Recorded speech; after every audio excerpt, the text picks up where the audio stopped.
All right, well, welcome to our volunteer training session. Thank you so much for joining us. My name is Amanda France, and I'm the Executive Director for Keene, New York. And Taylor, you want to introduce yourself? Hi, everyone. My name is Taylor Frank, and I am the program coordinator for Keene. So thanks for joining. Awesome. So I'm going to share my screen. Hopefully you guys will be able to see it in a second.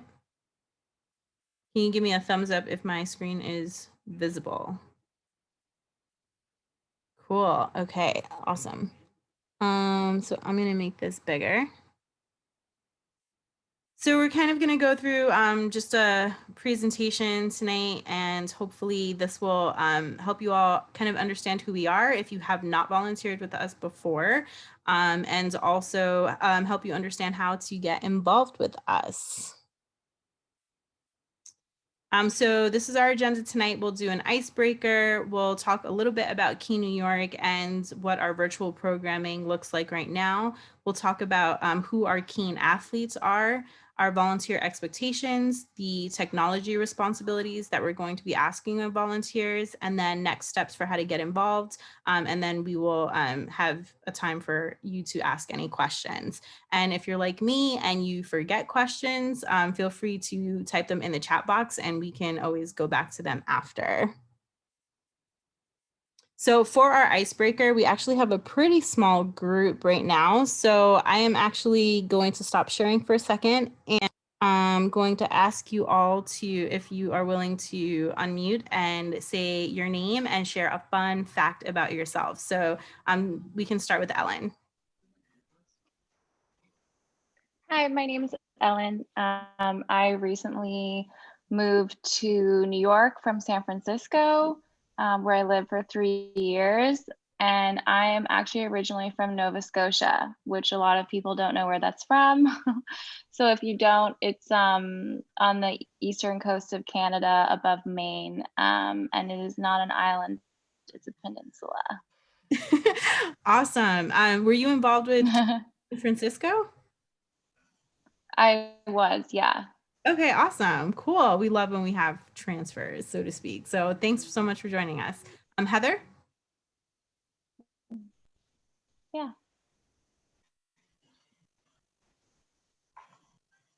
Sorry, I had to unmute myself.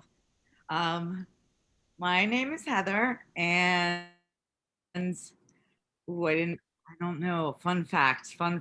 I've been dancing since I was 3 years old. I love to dance. Oh, that's awesome. Any kind of dance in particular? That's it. Mostly like modern, contemporary. I do a little hip hop. I belly dance. Yeah, so lots of different styles. I'm learning since the pandemic. I started taking Buto classes, which has been really exciting. Awesome. Well, thanks for sharing. Thanks for joining us tonight. Yeah. Mathilde? Thank you. Me? Yes. Yes. So my name is Mathilde. Fun facts, I'm not sure. So maybe it's just that I come from France. I moved here 10 years ago and I was supposed to come here for 6 months. I'm still here. So maybe it's time then to have Keene in France at some point.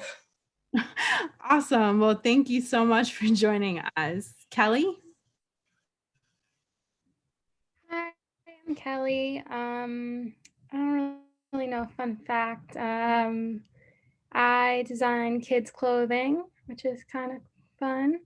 And I'm from New York, and I've been here for the last 23 years. So, Awesome. Well, that is a super fun fact.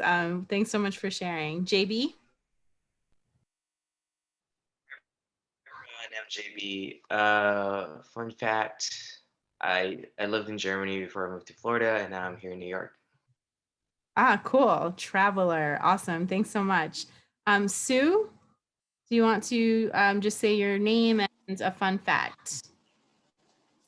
Sorry. First of all, I'm sorry for joining a little late. All right.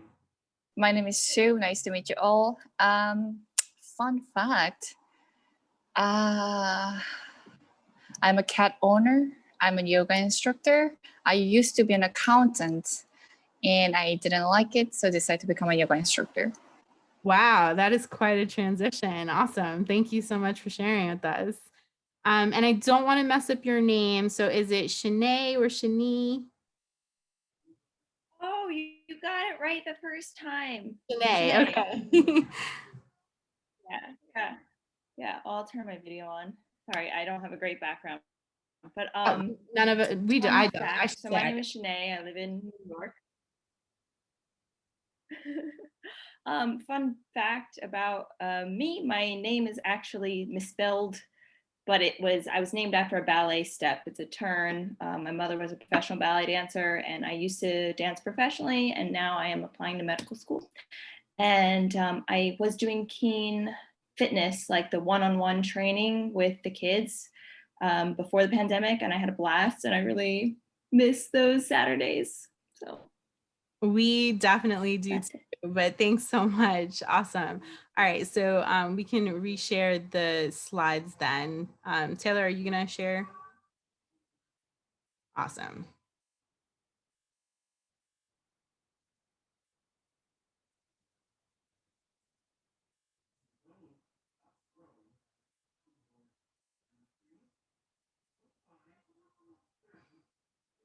Okay, so moving on from our icebreaker.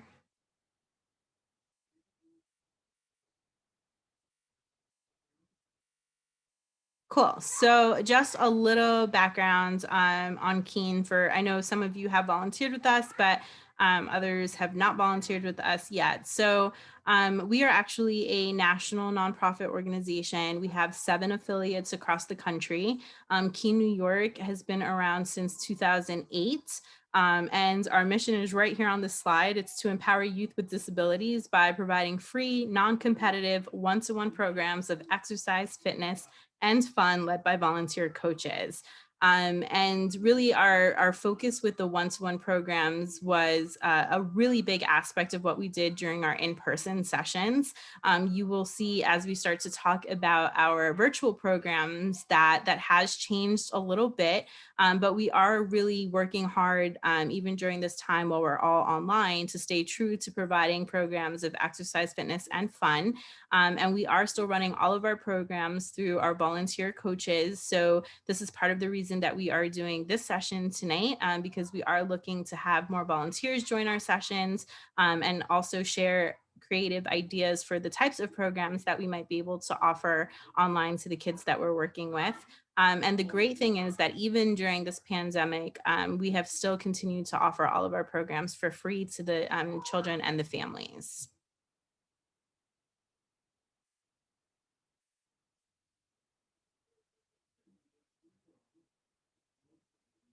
So as I mentioned, pre-COVID, we would pair up our athletes and coaches and volunteers for one-to-one for all of our sessions. And so this meant that, and just so you know, athletes are what we call all of the children, teens, and young adults that we work with. And so we would really just match up a volunteer to work with them and interact and engage. However, now that we are doing all of our activities on Zoom, we have moved to more of a group activity model where we typically have at minimum 2 volunteers leading an activity. And then our in-person sessions, if you have been there, are usually between an hour to 2 hours. Some of our special events are even up to 3 hours, but we know that online it is a little bit more difficult to keep everyone's attention. And especially when you're working with children with different ability levels, it can be very hard for them to stay focused on the screen on top of all of the Zoom fatigue that I'm sure all of us are experiencing. So we have really cut down on the time of our programs, and our total programs, which will include the beginning waiting time all the way through to what we call Prouds, which I'll share a little bit more about in a few minutes. This all lasts for about 45 minutes. So that's the maximum of our sessions is 45 minutes long. And then some of the programs that we have been able to have online, you can see listed here. We've done our Keen Fit session, which I know Shanae said she was participating in. We've continued to offer art, yoga, soccer, we've done cooking, and then we do a lot with stories and musics. And if you see our calendar, we have a lot of other activities, and we've been able to be really creative with some of the programs that we've been able to develop. And really, it's important to know that our virtual sessions are very, very important. This is a time, when a lot of people are already experiencing isolation, but the specific demographic that we work with, being people with disabilities, it's often difficult, even in the best of times, for them to have the social experiences and access to exercise and fitness opportunities. So really what we're doing is really super important in keeping our community connected. So we're really grateful that you guys are interested in continuing to support us.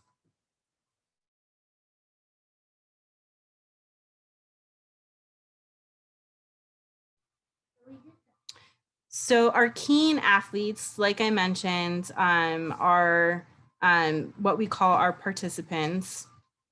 And they are children, teens, and young adults that have different types of disabilities. You can go forward, Taylor. I think it gives a little explanation of them on the next slide. Yeah, so we work with children, teens, and young adults between the ages of 5 to 21. And I always say 21-ish because we do have some people who are a little bit older than 21. They typically joined our programs at a very young age and have continued to come year after year. So they really love the program, and it can be hard to transition out. So we do have some that are a little bit older, but we typically try and stay within the age range of 5 to 21. And they do have, a variety of disabilities. And this is one of the things that really makes Keen different from a lot of other organizations, is that we don't specifically focus on a particular disability type. We are open to people with any disabilities. So some of the common disabilities that we do tend to see in our programs are ADD, ADHD. We do have a high number of athletes with autism spectrum disorders, cerebral palsy, Down syndrome, and intellectual disabilities. And, pretty much the reason and the way that we're able to run programs with such a diverse group of kids is because of our one-to-one model for volunteers. And so, we have seen some differences in our online programs where we do tend to get a lot more kids who are a little bit more able to sit at a computer longer, or whose parents are really involved. So you may not see all of the same kids that you've seen during our in-person sessions, but you might recognize a few faces.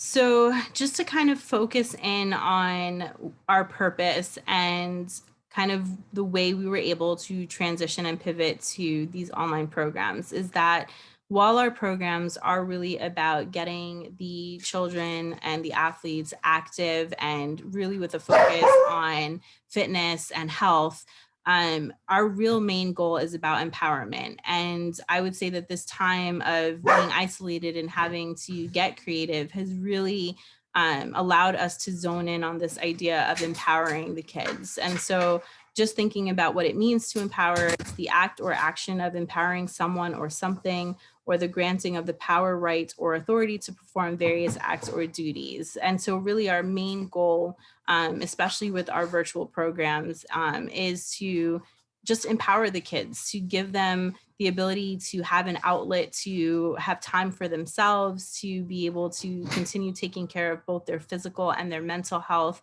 and also giving them a space where, they have a chance to interact with other kids that are like them in a judgment-free zone, and also volunteers who are, compassionate and interested in the things that they have to say, and are interested in their well-being.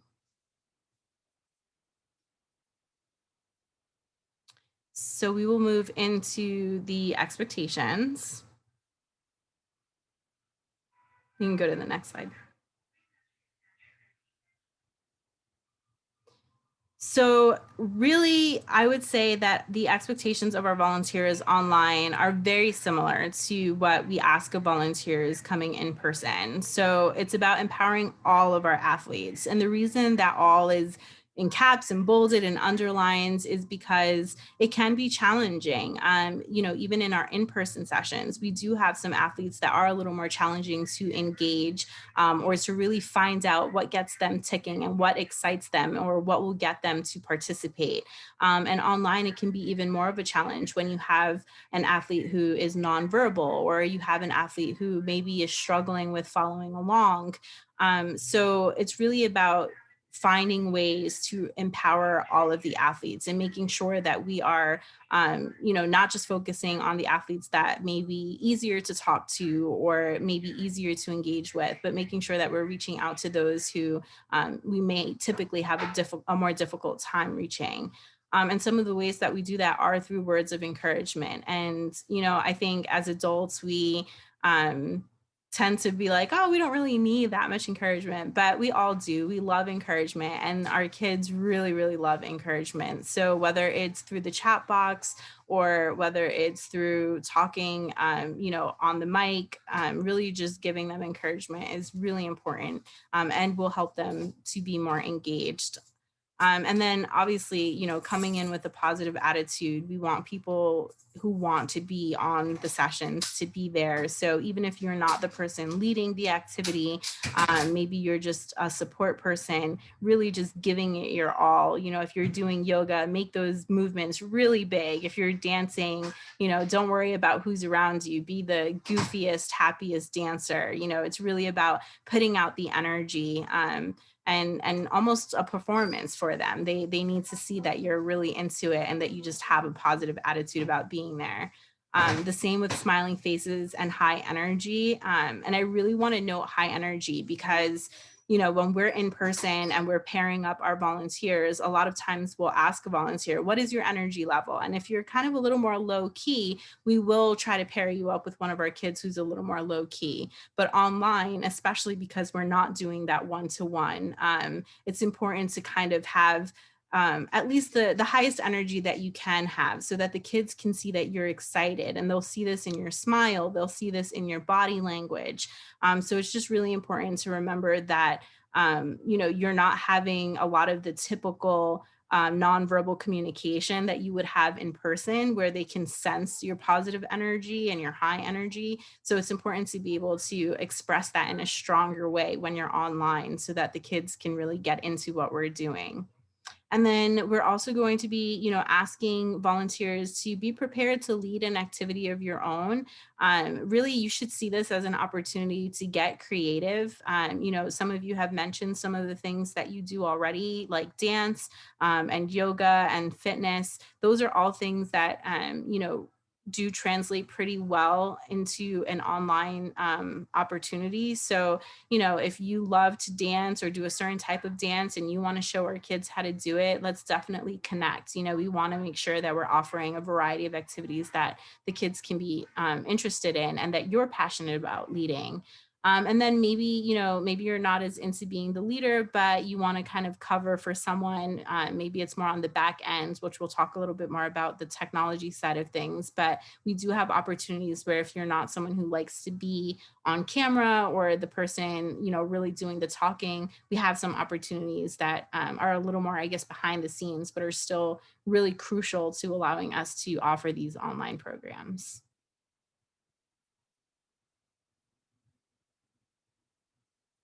So we'll move into technology, and I might need to share my screen, Taylor. I'm not sure if you have all the video access to all the video clips, so I might need to share this portion. Sorry guys, just a little tech stuff. So we're gonna switch over.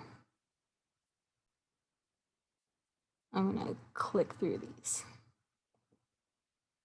We'll have a few video clips and hopefully you'll be able to see them.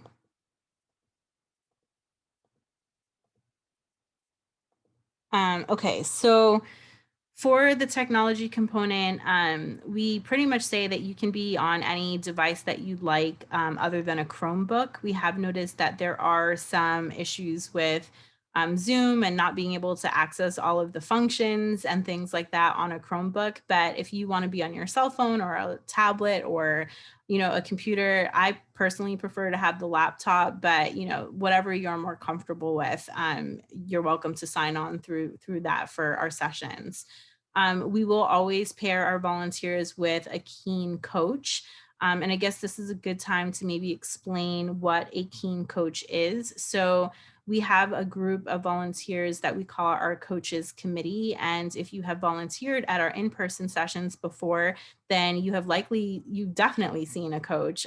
They are, you know, the ones usually wearing the Keen shirts, and they are the ones who lead the orientation and do the pairing of the volunteers. So they're essentially our head volunteers, and they've been with Keen a long time, and they know the programs and know the kids. So they're the ones who have been leading our online sessions for the most part. So anyone who is coming in as a volunteer to join one of our online sessions will always be paired with a Keen coach. So you'll never be, online alone or needing to lead a session alone.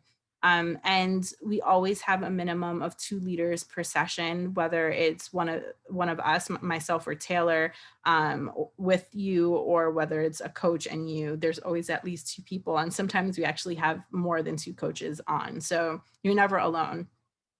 The other thing that helps with preparing for the session, especially if you are interested in leading your own program, is that you do have the opportunity to collaborate with the coaches and our staff, which is myself and Taylor, on the session agenda. So if you sign up for a program, let's say it's, a yoga program, and you have ideas that you want to share, or you even just want to kind of know what the game plan is before the session, when you sign up for our online programs, we will send an email to you connecting you with the lead person for that session, and you guys will be able to chat about your ideas and also chat about, anything that you might have concerns about or that you want to know beforehand. Again, the session planning is optional. You are welcome to just sign up for a session and show up at the time and day of the program, but it is a great opportunity for you to connect with some of our other leaders if you do collaborate with them. And then also we do ask volunteers to sign on at least 15 minutes, 30 to 15 minutes before the start of the program, before the kids come on, so that we can test audio and visual on Zoom.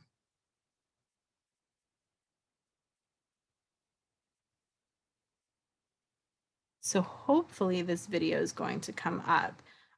This is some of the basic screen share and other things that we use for our programs. Now, I know most of you have probably been using Zoom for a while now, but we wanted to kind of make sure that everyone had a good understanding of what some of the technology needs were. So again, these are some of the things that you would be able to do if you're not really the kind of person who wants to be leading a session. You kind of want to help out more on the back end. We do share our screen a lot for visuals for the kids. So I'm going to kind of talk through this video, and I don't think there's narration on this video, so I think I might just narrate myself. But pretty much you, when you're on the Zoom, you'll go to the bottom, it says share screen. You'll pick the screen that you want to share, and then you'll click the blue share button, and voila, it should share your screen. The one thing that I do like to note here is that we will ask that if you're sharing your screen that you not have any personal things up on your screen as well. It's a good idea to close your Facebook, close your emails, not to have anything personal up on the screen, just because you're sharing, and obviously you don't want all of your information to be out there. And then you also don't want those notifications popping up while you're screen sharing. So if you are going to be helping on the back end with screen sharing, then just making sure all your personal stuff is off of the screen is really helpful. And then I know I actually missed this when I first started learning Zoom, but there is the red stop share button, and that's essentially how you stop sharing your screen. And that comes up at the bottom where you have your controls once you're screen sharing. So sometimes we don't want to necessarily just share our screen. We want to just share sound. Sorry, Sorry, my phone's going off. We want to share sound. And a lot of times we'll use this for when we're having backgrounds music for something, or if we're doing one of our dance parties where we don't really want to see the screen. We really just want to see the kids, but we want the kids to be able to hear the music that we're playing. So this video is going to show you how to just share your audio. And sharing the audio is actually under the screen share button. So you will click screen share and then you'll go to advanced and it will say music or computer sound only. And then you click share. And that way you will only be sharing your audio. And that won't share what's on your screen. It'll just be your audio. But again, you want to make sure you're not getting any of those notifications because we'll be able to hear everything that comes from your computer. So just making sure that the only thing up is the audio that you want to share is important.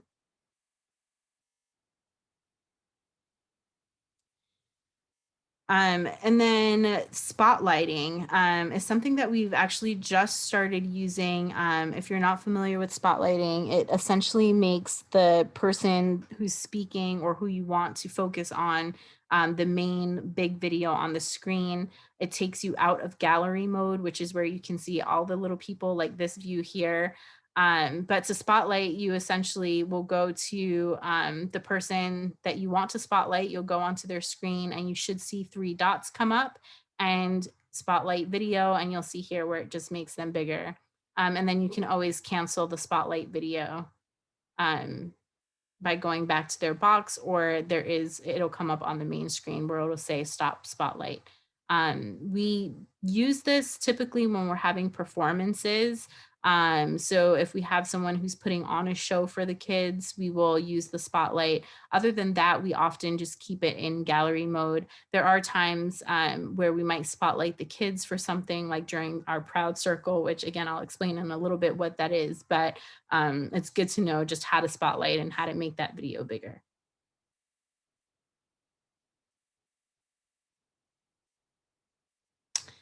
And the way that you will have access to all of these functions is by being a co-host. So typically myself or Taylor are the ones who will sign in to the Zoom and will be the main host. But we will make all of the volunteers co-hosts, or at least the volunteers who will be managing the tech side of things will make you co-host. And that's what will give you access to, let me go back. That's what will give you access to all of the functions. But if for some reason you are hosting the session yourself and you want to make someone a co-host, it is pretty simple. You will pretty much go back to that little menu that pops up when you're on someone's screen. You'll click those 3 dots and you'll see where it says make co-host. And then you'll confirm make co-host. If you need to take back that title for some reason, or you don't want someone to have the host functions, you'll just go back to those 3 dots again, and it will tell you to unassign them as a co-host.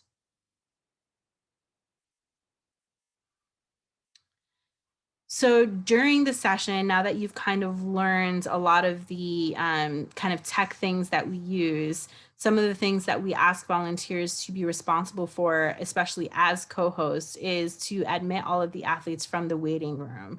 So if you're not familiar with the waiting room, pretty much you all entered the waiting room for this meeting. And it basically is that, you'll be on the meeting with the coaches and you'll see everyone's name pop up and it will say that they're in the weight room and you have to admit them into the room. Now, the reason we do this and putting all the kids in the weight room is both for a security reason and also because we do have some kids who are so excited about joining our programs that they will try to log in like 20 minutes early, which is wonderful, but we like to kind of get them accustomed to entering at the time of the program. So we have them in the waiting room. So one of the roles that you would play if you were a co-host is being responsible for admitting the kids into the room when the session is scheduled to begin. We also have a lot of people come on with either a parent's name, or sometimes it will just say iPhone, or it will be their computer name. And it's really important that we have all of the actual athletes' names. We only need first names, but we like to have their names. And as a co-host, you are able to rename them. And it is under that same menu. When you go over their screen, you'll see the 3 dots and you'll be able to click it and rename. Obviously, you may not know all of their names right away, but we do typically see the same kids coming. So as you get used to it, you will be able to recognize them and rename them. And then also, again, you'll have a coach with you that you can always message and say, hey, who is this person? And you'll be able to rename them if the coach is not able to at that moment. We also will have you welcome and greet all of the athletes by name. Again, this is one of those things that's really important for engagement. I can't tell you how many times I have seen our athlete, an athlete just kind of sitting down and not following along. And then in the chat box, someone will say, hey, Joe, like, I want to see you dance. And then all of a sudden a switch turns on and they realize, oh, they're paying attention to me. And so, they start to get engaged. And the same with being on the mic, just recognizing each of the athletes and giving them encouragement is really helpful. So always welcoming and greeting them using their name is really great. Utilizing and monitoring the conversations through chat. We do have always a volunteer kind of in the chat box sharing, hey, great job dancing, or I love this song, or just kind of engaging the kids in the chat box. And then it's also important that we're just kind of monitoring the conversation. We luckily have not had any like inappropriate conversations happen with the kids, but it does happen. We do work with, young teens who are hormonal and things happen. So it's always important for us to have a volunteer just kind of monitoring the chat box and making sure that everything that's in there is both appropriate and positive. And then just, especially if you're leading a session, just kind of acting as the MC throughout the session and just being encouraging and, supporting the coach that might be leading.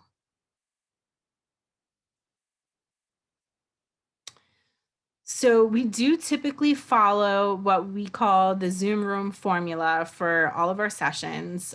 This really allows us to provide a consistent and fun experience for everyone. And even though all of our activities might be different, the structure of each program is pretty much the same and pretty much follows this formula that I'm going to show you.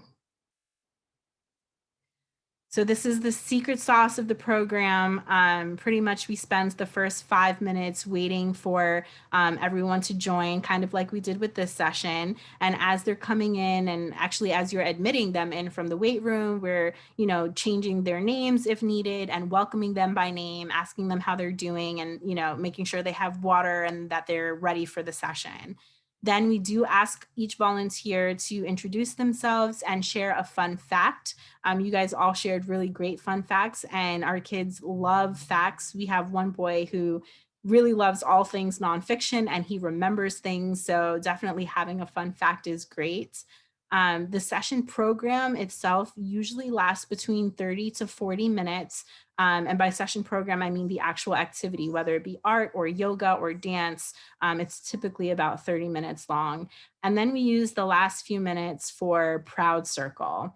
And it is typically a circle when it's in person. When we were in person, if you've attended our sessions, then you know that we get all of the volunteers and all of the kids to meet in the center of the room. They all sit down in a circle and we ask them, what did you do today that you are proud of?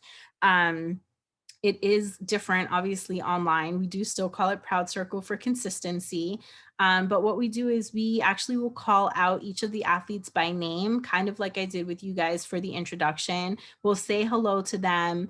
And then, we'll ask them, what are you proud of today? Or what was your favorite part of the session? And we give them the opportunity to share with us. And then we celebrate them. And it's really a time to make these athletes feel special. So no matter what they say, and sometimes it's not always relevant to the program, but no matter what they say, we make sure that we celebrate them. We'll say, okay, everyone clap, and we will ask volunteers to show their hands on the screen actually clapping.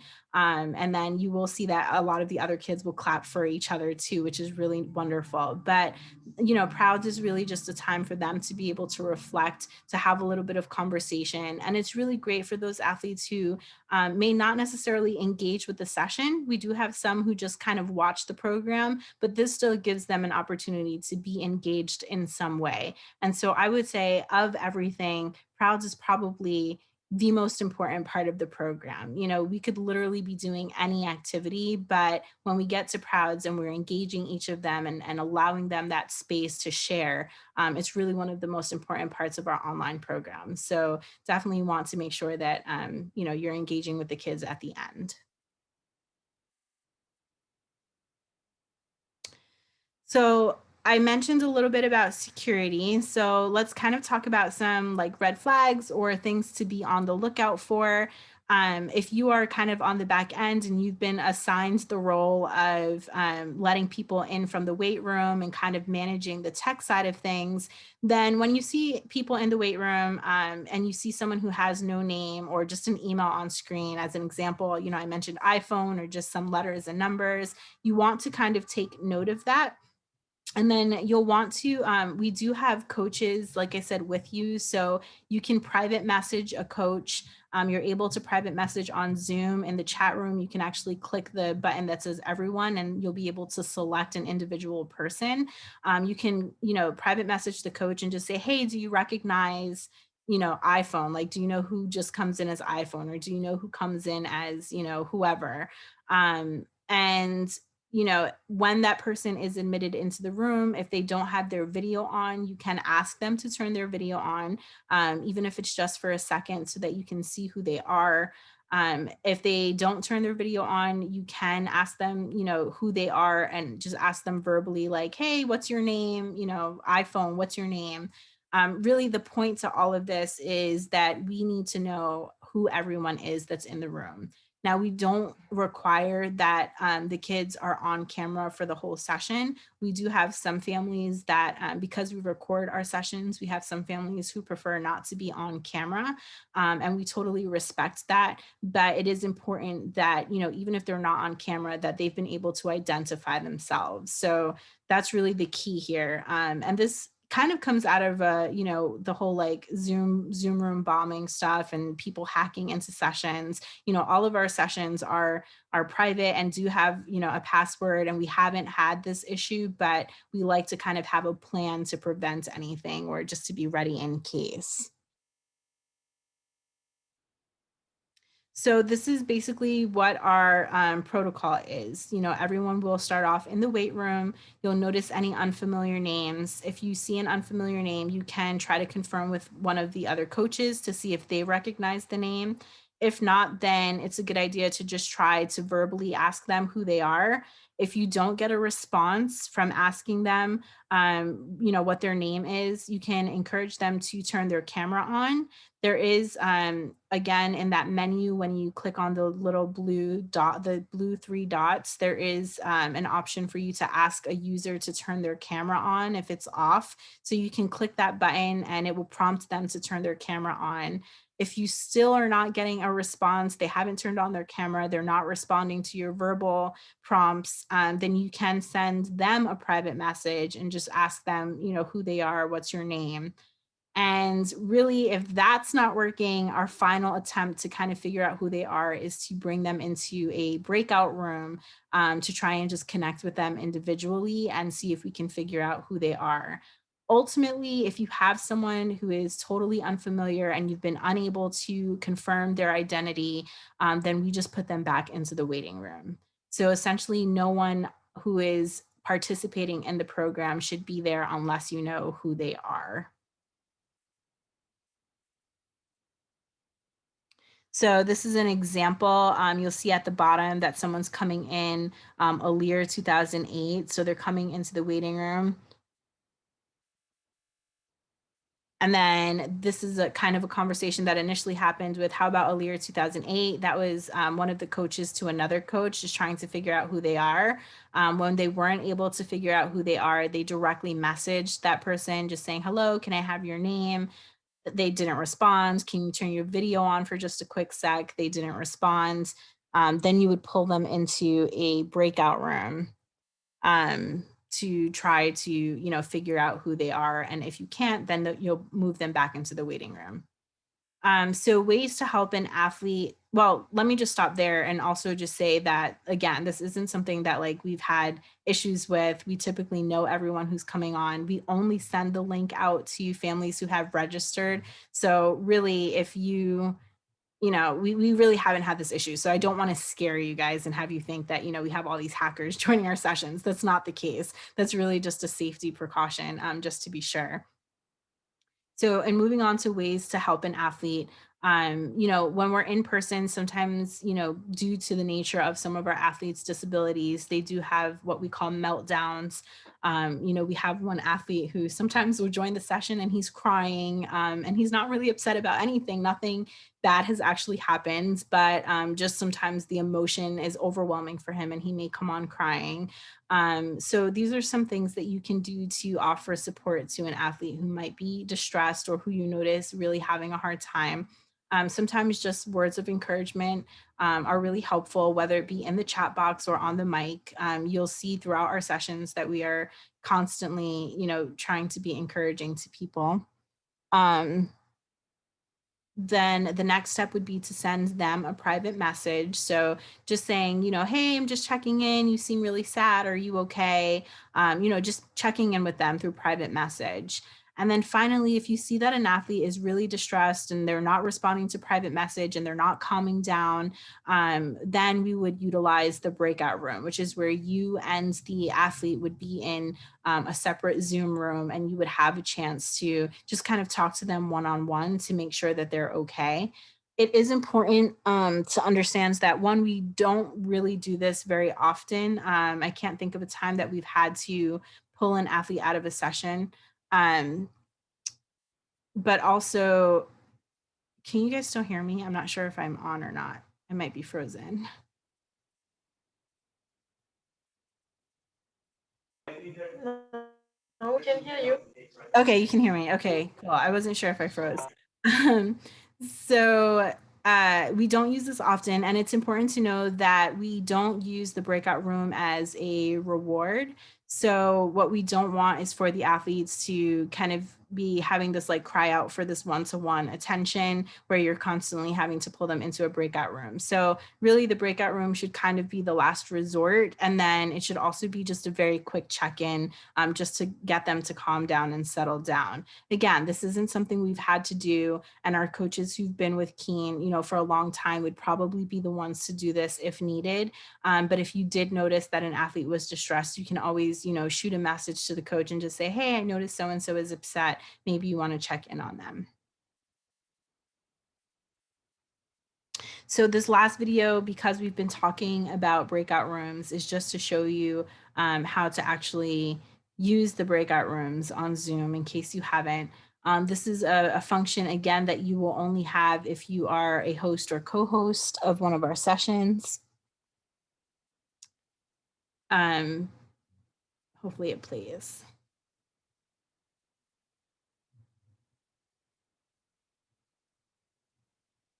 Okay, cool. So you'll see at the bottom of the screen that it says breakout rooms, and it kind of has these 4 boxes. So you'll click on breakout room, and then you will need to actually assign the person manually. So you'll see it said automatically or manually. You'll click manually, and you'll click the blue button at the bottom, and you'll click assign, and then you'll pick yourself and the athlete that you are wanting to have a breakout room with, and you'll create the room. Then you need to go ahead and join. You have to go ahead and join the room, and it will automatically have that person also join the room with you. And it does take a second to switch over to a breakout room. So you'll see, just like you noticed on the screen, it said joining breakout room. It will take a second to actually pull you in. But you'll see now that you're both in a room, just the 2 of you. You'll be able to talk with them. And then what you'll want to do is click the button that says leave room. Now it's important to know that there will be an option to leave the meeting, and you don't want to click the option where you leave the meeting. You just want to leave the room, and that will bring you back to the main room with everyone else. If you click leave meeting, then you're essentially going to be leaving the whole Zoom session.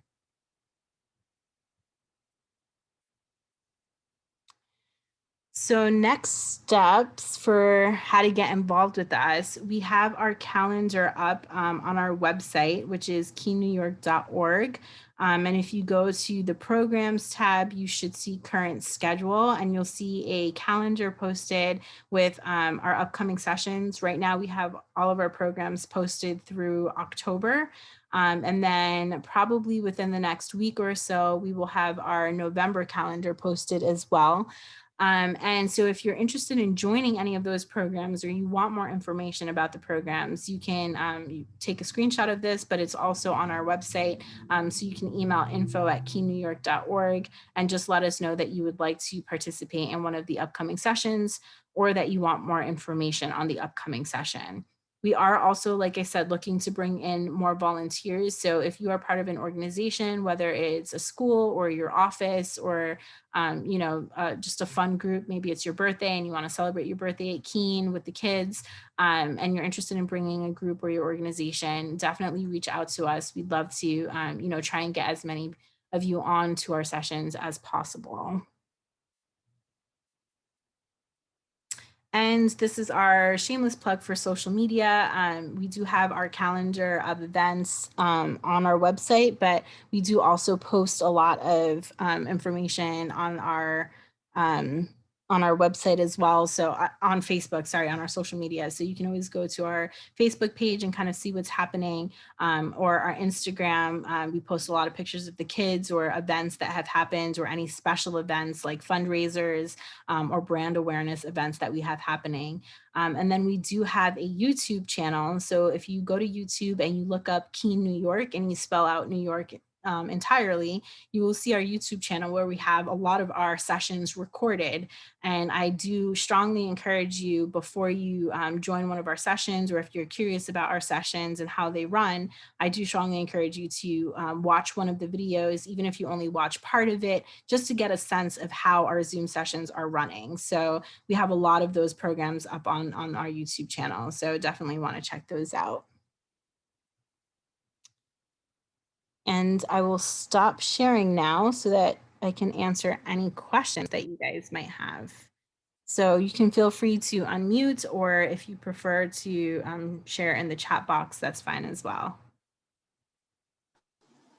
I have a question. Yeah. I'm Sue. Mhm.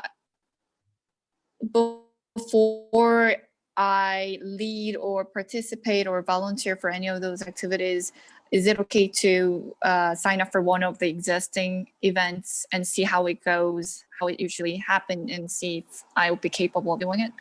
Yes, absolutely. So you can just email that email address. You can either email Taylor, who put her email address in there, or the info@email address, and let us know what session you would like to reserve. And we can definitely get you on. But again, if you kind of just want to watch a session and not necessarily participate in one, then our YouTube channel is also a really great place for that, because you can see some of the sessions on there. Okay, thank you. Any other questions? I have a question. Yeah, Yes. I have a question. Because I was in San Francisco, my Keene account actually only shows me their calendar. So is if you there another way to see the calendar for New York? If yes. I just email you?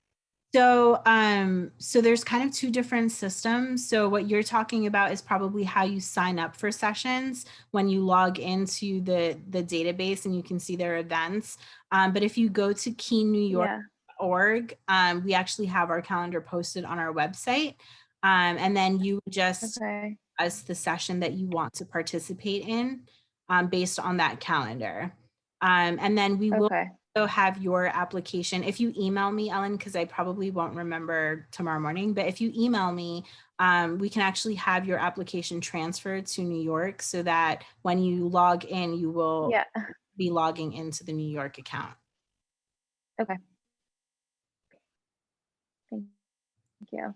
No problem. Thank you. Great question. Any other questions?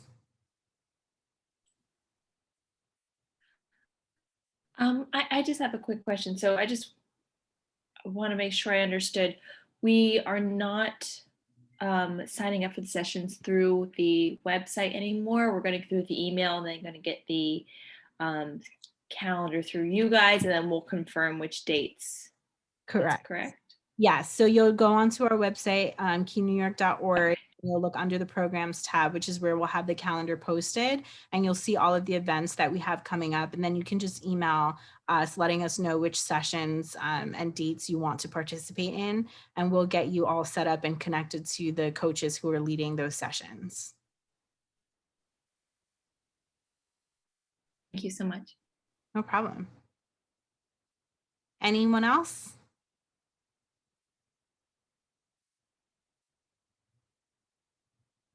All right.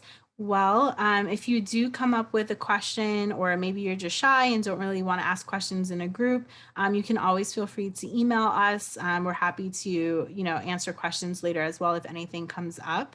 So that was pretty much it for us for tonight. We do hope that you guys will reach out to us if you have any program ideas, things that we might not even be doing yet, or something that you're really passionate about that you would like to lead. We would love to hear it. We are very creative, and we can really make most activities work online with some tweaking and some, ingenuity. So if you have an idea for something you'd like to do that's not on our calendar, definitely feel free to reach out to me. We'd love to get you doing something you want to be doing. And otherwise, we definitely hope that you will join some of the sessions that we already have scheduled, because they are a lot of fun, and it would be great to just have more support on those. So thank you guys so much for spending this hour with us, and we hope to see some of you in the upcoming weekends. Have a great night. Thank you. Thank you very much. Thank you. Thank you. Thank you. Have a good night. You Right. too.